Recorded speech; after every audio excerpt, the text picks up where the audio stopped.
Halo,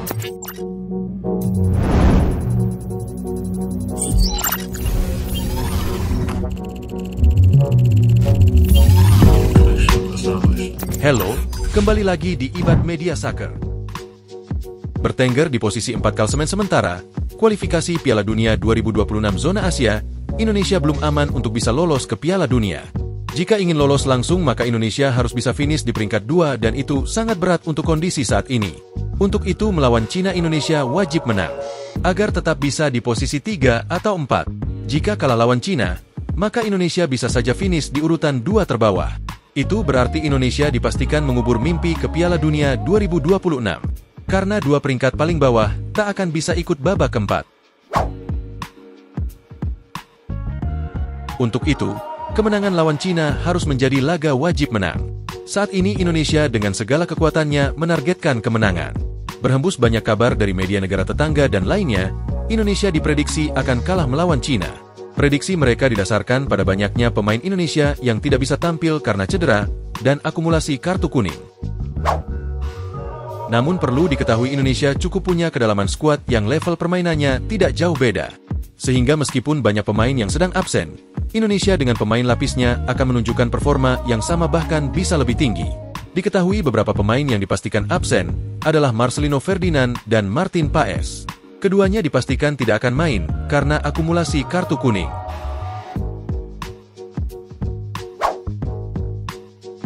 Dua pemain berikutnya dikabarkan masih mengalami cedera. Mereka adalah Kevin Dix dan Dean James. Kevin Dix dipastikan akan istirahat sampai akhir musim karena cedera hamstring saat membela klubnya, FC Copenhagen.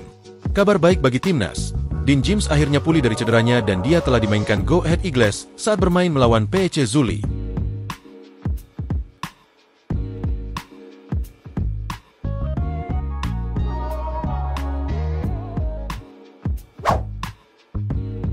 Absennya Kevin Dix akan mengurangi daya serang di sektor flank kiri.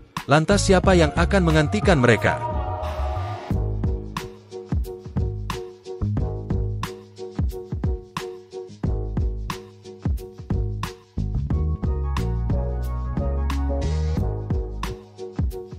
Beberapa wajah yang sudah tersedia adalah Asnawi Mangku Alam dan Sandy Walsh, yang potensial akan menggantikan Kevin Dix.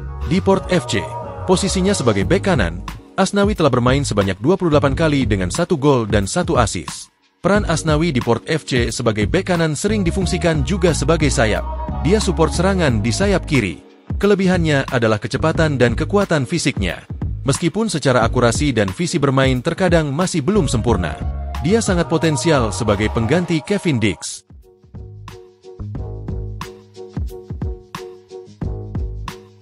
Lantas bagaimanakah kemungkinan line up yang menjadi starter timnas Indonesia saat melawan Cina pada 5 Juni mendatang? Dan bagaimanakah taktik permainan Indonesia menghadapi pasukan The Dragon nanti? Yuk kita bahas.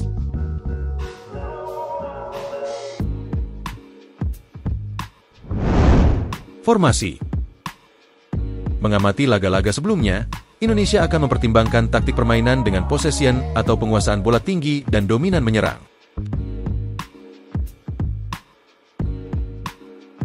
Patrick Kluivert, bersama juru taktiknya Alex Pastoor dan Danny Lanzard, akan mengulang taktik sebelumnya dengan tidak banyak perubahan dalam taktik lebih detailnya, yaitu bertahan di garis pertahanan rendah dengan intensitas serangan balik lebih tinggi. Konsekuensinya build up akan banyak menggunakan long pass, atau build up short pass namun lebih efektif.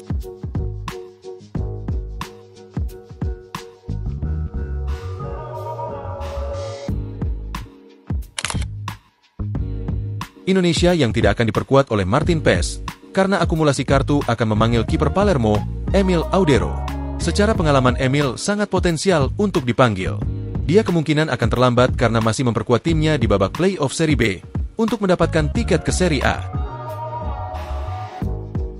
Di lini belakang Indonesia akan mengandalkan 3 center back-nya yaitu Jai Idzas di tengah, Rizky Ridho di kanan dan Justin Hubner di kiri.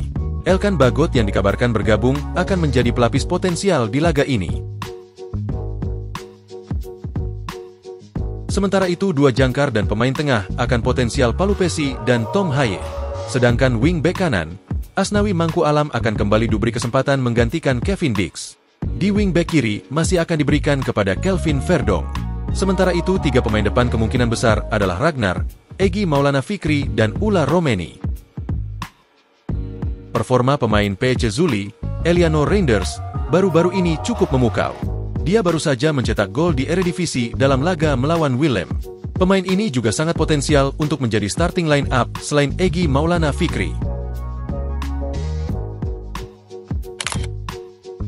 Sementara itu, pasukan The Dragon akan mengandalkan formasi andalannya, yaitu 4-2-3-1. Di barisan pertahanan 2 center back-nya adalah Han dan Jiang.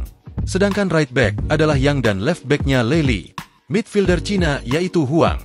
Sayap kanan adalah Hayang Su dan sayap kirinya Wen Nengxi. Lini tengah depan adalah Sao. Di lini serang adalah duo striker Wei dan Zhang.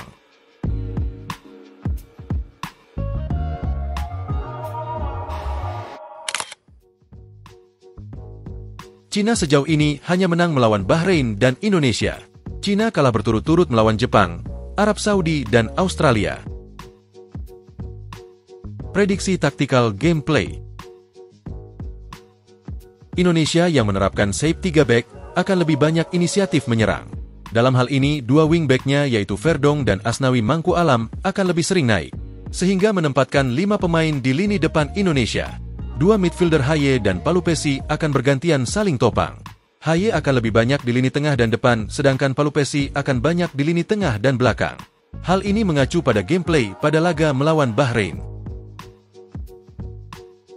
Saat laga melawan Bahrain, di momen ini dan beberapa momen yang lain, terlihat build-up dimulai dari Jai Itzes. Sementara Haye posisinya lebih tinggi daripada Palupesi untuk mendapatkan aliran bola. Kemudian short pass ke Kevin Dix. Terlihat saat Kevin Dix sedang on possession, Marcelino langsung bergerak cepat ke depan, dan bola ditrupas ke pojok lapangan untuk dilakukan crossing. Ini passing efektif untuk mendapatkan momentum gol. Tidak perlu banyak sentuhan, hanya 2-3 kali sentuhan untuk mendapatkan peluang gol. Build up dengan short pass efektif.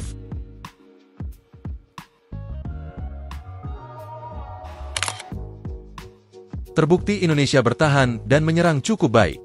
Apabila Indonesia sedang dalam fase menyerang, posisi lini belakang tidak akan terlalu tinggi naik dalam menjaga garis pertahanan. Sementara itu, Cina di beberapa laga sebelumnya saat melawan Australia menunjukkan bahwa Cina bukan tipe tim dengan penguasaan bola tinggi. Cina saat menyerang sering mengandalkan serangan balik. Cina lebih sering melakukan build up dengan long pass.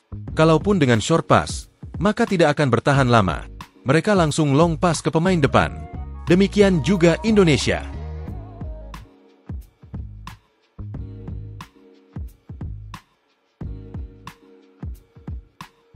Melawan Australia, Cina terbukti mampu mencetak gol lebih dulu lewat long pass penjaga gawang.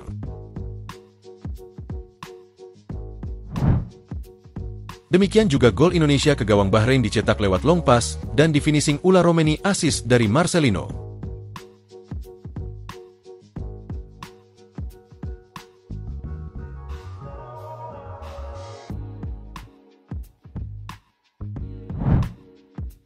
Bisa dikatakan kedua tim baik Indonesia maupun Cina mempunyai karakteristik taktik yang hampir sama, menagandalkan serangan balik dan build up long pass yang lebih efektif. Terkadang short pass dengan durasi yang pendek. Yang paling menentukan dari keduanya adalah finishing akhir di setiap momen yang mereka ciptakan. Siapa yang lebih baik finishing, maka dia yang akan menang. Indonesia akan lebih diuntungkan dengan motivasi berlebih karena bermain di kandang dengan support ribuan fans Timnas Indonesia. Semoga Indonesia bisa menang. Bravo Timnas Indonesia!